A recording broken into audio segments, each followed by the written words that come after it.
ஆண்டவராகிய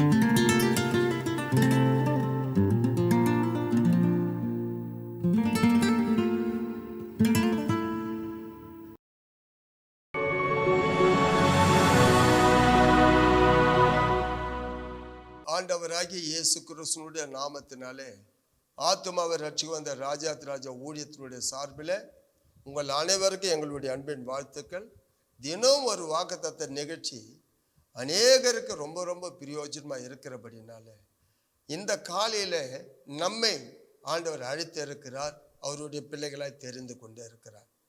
ஆகினால தேவனுடைய பிள்ளை இந்த காலையில் பரிசுத்த ஆவியான பேசுகிற வார்த்தைகளை கேட்கலாம். 1 தெசலோனிக்கர் 4வது அதிகாரம் 7வது வசனத்தை வாசிக்கலாம். தேவன் நம்மை அசுத்தத்திற்கு அல்ல, தேவன் நம்மை அசுத்தத்திற்கு அல்ல, பரிசுத்தத்திற்கே அழைத்திருக்கிறார். பரிசுத்தத்திற்கே அழைத்திருக்கிறார். நல்லா கவனிக்கணும். நம்மை இந்த உலகத்தில் இருந்து, பாவத்திலிருந்து, பிசாசின் பிடியிலிருந்து, சாபத்திலிருந்து, அநேக விதமான அழுக்கான வாழ்க்கையில, தீட்டான வாழ்க்கையில, அசுத்தமான வாழ்க்கையில் இருந்த உன்னை, உலகமே வெறுத்த உன்னை, அருவருப்பா பார்த்த உன்னை அவர் அழைத்து இருக்கிறார். அவர் உன்னை தனக்காக, தன்னுடைய பிள்ளைகளுக்காக அவர் உங்களை அழைத்து அவர் ரத்தத்தினால கழுவி இருக்கிறார். ஆட்டுக்குட்டியின் ரத்தத்தினால கழுவப்பட்டு இருக்கிற நீங்க பரிசுத்தமாக்கப்பட்டு இருக்கிறீங்க. அதே தான் வேதம் சொல்லுது. தேவன் நம்மை அழைத்து இருக்கிறார், அசுத்தத்திற்காக அல்ல, பரிசுத்தத்திற்காகவே. ஏன்னா இந்த உலகத்திலே ஆண்டவராகி இயேசு கிறிஸ்துவை தவிர வேற எந்த இடத்துல யாரையும் பரிசுத்தம் என்று சொல்லவே முடியாது. ஏன்னா வேதம் அப்படிதான் சொல்லுகிறது. நீங்க வாசித்து பாருங்க. 2 பேதுரு 1வது அதிகாரம் 9, 10 வாசிக்கலாம். இவைகள் இல்லாதவன் எவனோ அவன் முன் செய்த பாவங்கள் அற தான் சுத்திகரிக்கப்பட்டதை மறந்து, தான் சுத்திகரிக்கப்பட்டதை நல்லா கவனிக்கணும். நாமெல்லாம் அழைக்கப்பட்ட பிறகு கழுவப்பட்டோம், புதுப்பிக்கப்பட்டோம், பரிசுத்தமாக்கப்பட்டோம். வேதம் நம்மை சுத்தப்படுத்தி இருக்கிறது, அசுத்தங்கள் எல்லாம் அகற்றி இருக்கிறது. ஆகினால அழைக்கப்பட்டவங்க பரிசுத்தத்திற்காக தான், அசுத்தத்திற்காக அல்ல, உலகத்துக்காக அல்ல, மறுபடியும் பழைய வாழ்க்கைக்காக அல்ல, பழைய தொடர்புக்காக அல்ல. ஆகினால தான் சொல்றார் அந்த வசனத்தை. இவைகளே அறிந்த பின்பு வாசிங்க. இவைகள் இல்லாதவன் எவனோ அவன் முன் செய்த பாவங்கள் அற தான் சுத்திகரிக்கப்பட்டதை மறந்து கண் சொருகி போன குடனா இருக்கிறான். யாரு? மறுபடியுமாய் போய் உலகத்தோடு சேர்றான். பாத்தீங்களா? அழைக்கப்பட்டவன், கழுவப்பட்டவன், சுத்திகரிக்கப்பட்டவன், முன்னால செஞ்ச பாவத்தோடு சேர்ந்து மறுபடியும் போய் பாவத்தில், விக்கிரகத்தில், மற்ற உலகத்துக்குரிய காரியத்தில் எந்தெந்த விஷயத்தில் அசுத்தமான காரியங்களை போறானோ அவன் கண் குருடனாய் இருக்கிறான். நாம யாருன்னு தெரிஞ்சுக்கணும். அழைக்கப்பட்ட பின்பு நாம யாராய் மாறிட்டோம், ஆண்டவர் நம்மளை எப்படி மாற்றி இருக்கிறார், நம்ம எப்படி ஆண்டவர் பரிசுத்தப்படுத்தி இருக்கிறார், அது எப்பவுமே நமக்குள்ளே இருக்கணும். வாசிங்க. ஆகையால் சகோதரரே உங்கள் அழைப்பையும் தெரிந்து கொள்ளுதலையும் உறுதியாக்கும்படி ஜாக்கிரதையா இருங்கள். இவைகளை செய்தால் நீங்கள் ஒரு காலம் இடறி விழுவது இல்லை. இடறி விழவே மாட்டோம். எப்போ நம்ம தெரிஞ்சுக்கணும் நாம யாரு, இந்த உலகத்திலிருந்து நம்ம ஏன் பிரிச்சு எடுத்தாரு, உலகத்திலிருந்து நம்ம ஆண்டவர் அவருக்குன்னு தெரிஞ்சுக்கிட்டாரு, அவர் பிள்ளைகளாய் அழைச்சிட்டாரு, அவர் ரத்தத்தினால கழுவிட்டாரு, என்னை சுத்திகரிச்சிட்டாரு.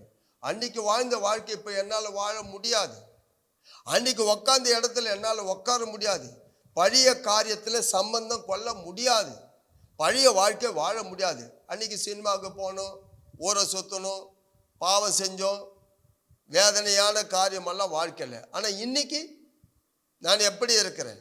அழைக்கப்பட்டு இருக்கிறேன். 1 பேதுரு 4வது அதிகாரம் 3வது வசனம் வாசிங்க. சென்ற வாழ்நாள் காலத்திலே நாம் புற ஜாதிகளுடைய இஷ்டத்தின்படி நடந்து கொண்டது போதும், அப்பொழுது நாம் காம விகாரத்தையும் துர் இச்சைகளையும் நடப்பித்து மதுபானம் பண்ணி களியாட்டு செய்து வெறி கொண்டு அருவருப்பான விக்கிரக ஆராதனையை செய்து வந்தோம். அப்ப பாருங்க, சென்ற வாழ்நாள் காலத்துல அப்படி இருந்தோம். அப்படியாப்பட்டவங்க தான் அழைச்சாரு, ரத்தத்தினால கழுவினார். ஆட்டுக்குட்டி ரத்தத்தினால நாம சுத்தமாக்கப்பட்டோம், சுத்திகரிக்கப்பட்டோம். இதை ஒரு மனுஷன் அறியணும். அப்படி அறியலைன்னா நீ குருட. நீ அப்படி தெரியலன்னா உனக்கு கண்ணு தெரியலன்னு அர்த்தம். மறுபடியும் பழைய வாழ்க்கை வேணா நீ குருட. அதுக்கு தான் அங்கே 10வது வசனம் 2 பேரில் அங்கே 1ஆம் அதிகாரம் 10ஆம் வசனம், இவைகளை அறிந்து நம்ம என்னவா இருக்கணும்? ஜாக்கிரதையா இருக்கணும். அழைக்கப்பட்ட அழைப்பு தெரிந்து இருக்கணும் நமக்குள்ள. நான் அழைக்கப்பட்டது எதுக்கு? அசுத்தத்துக்கா பரிசுத்தத்துக்கா? அழைக்கப்பட்டது பரிசுத்தத்திற்காக. மறுபடியும் அசுத்தத்திலிருந்து தானே வந்தேன், அந்த பாவத்திலிருந்து தானே வந்தேன். மறுபடியும் போய் அங்கே விழலாமா? வேதம் சொல்லுது 1 பேதுருல 1வது அதிகாரத்துல 14 16 வரைக்கும் படிங்க. நீங்கள் முன்னே உங்கள் அறியாமையினாலே கொண்டிருந்த இச்சைகளின்படி இனி நடவாமல் கீழ்ப்படுகிற பிள்ளைகளாய் இருந்து உங்களை அழைத்தவர் பரிசுத்தராய் இருக்கிறது போல நீங்களும் உங்கள் நடக்கைகள் எல்லாவற்றிலேயும் பரிசுத்தராய் இருங்கள். நான் பரிசுத்தர் ஆகையால் நீங்களும் பரிசுத்தராய் இருங்கள் என்று எழுதி இருக்கிறதே. நல்லா கவனிக்கிறேன். நான் பரிசுத்தர், உங்களை அழைத்தவர் பரிசுத்தர், அதனால நீங்களும் பரிசுத்தமா தான் இருக்கணும். பரிசுத்தத்துக்கும் அசுத்தத்துக்கும் சம்பந்தம் எது? ஒளிக்கு இருளுக்கும் சம்பந்தம் எது? அதனால இன்னைக்கு தெளிவா உங்களை அழைத்த தேவன் எதுக்காக அழைச்சாரு தெரிஞ்சுக்கணும். நிறைய வேதனையா இருக்கும். எனக்கு நிறைய பேரை பார்க்கும்போது கஷ்டமா இருக்கும். நிறைய பேர் பைபிள் எடுத்துன்னு வருவாங்க, மற்ற இடத்துல அவங்கள பார்க்கும்போது வேதனையா இருக்கும். ஆலயத்தில் இருப்பாங்க, மற்ற இடத்துல பார்ப்பேன் மற்றவங்களோடு கூட. இவங்க என்ன கழுவப்படவே இல்லையா? கழுவுறாங்க தானே. யோவான் புத்தகம் 17:17 வாசிங்க. உம்முடைய சத்தியத்தினாலே அவர்களை பரிசுத்தமாக்கும். பாருங்க, இந்த பைபிள் தாங்க நம்ம வாழ்க்கை பரிசுத்தமாக்கும். இதை படிக்காத முன்னே எப்படியோ வாழ்ந்துட்டேங்க. உம்முடைய சத்தியத்தினாலே அவர்களை பரிசுத்தமாக்கும்.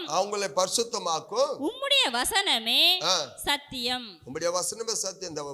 இதை படிக்க நம்ம செய்யற பாவம் எல்லாம் சுட்டு காட்டும். நம்ம என்ன பண்ணிடணும்? பரிசுத்தம் ஆயிடணும். மறுபடியும் அசுத்தத்துக்கு போகவே கூடாது. அதனால்தான் லேவியராகமம் புத்தகம் 20:26 வாசிங்க. கர்த்தராகிய நான் பரிசுத்தராய் இருக்கிறபடியினாலே நீங்களும் எனக்கேற்ற பரிசுத்தவான்களாய் இருப்பீர்களாக. நீங்கள் என்னுடையவர்களாய் இருக்கும்படிக்கு உங்களை மற்ற ஜனங்களை விட்டு பிரித்தெடுத்தேன். ரகசியமே. ஏன் அந்த ஜனத்தோட நம்ம வாழ்ந்துட்டு இருக்கலாமே? நம்ம சொந்த பந்தம் இன்னைக்கு அநேகர் இருக்கிறாங்க. ஆனா அவங்க நம்ம கிட்ட தான் வரணும். அவங்க நம்ம பக்கமா வரணும். நாம் அவங்க கிட்ட மறுபடியும் போகக்கூடாது. அவங்கள எப்படியாவது ஆண்டவருக்குள்ள கொண்டு வாங்க.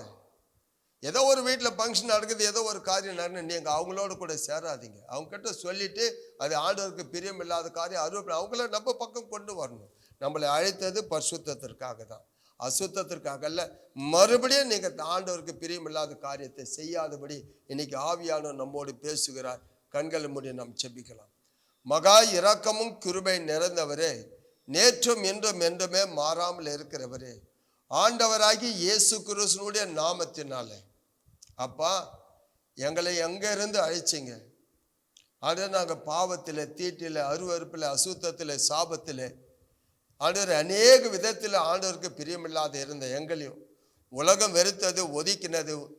ஆனால் எங்களை ஆண்டவரை நீங்கள் அழிச்சு சுத்திகரித்து உங்கள் ரத்தத்தினால் கழுவி பரிசுத்தப்படுத்தி நீங்கள் பரிசுத்தராக இருக்கிறது போல நாங்களும் பரிசுத்தமாக இருக்க வேண்டும் என்று சொல்லி இருக்கிற நீங்கள் மறுபடியும் நாங்கள் உலகத்தோடு சேராதபடி, ஆண்டவர் உம்முடைய பார்வைக்கு அருவருப்பாய் வாழாதபடி எங்களை காத்துக்கொள்ள, பரிசுத்த ஆவினால காத்துக்கொள்ள, பரிசுத்த ஆவியானவர் எங்களுக்குள்ள ஒவ்வொரு நாள் உம்முடைய வேத வார்த்தையினாலே இன்னும் நாங்கள் புதுப்பிக்கப்பட கிருபை தாங்க.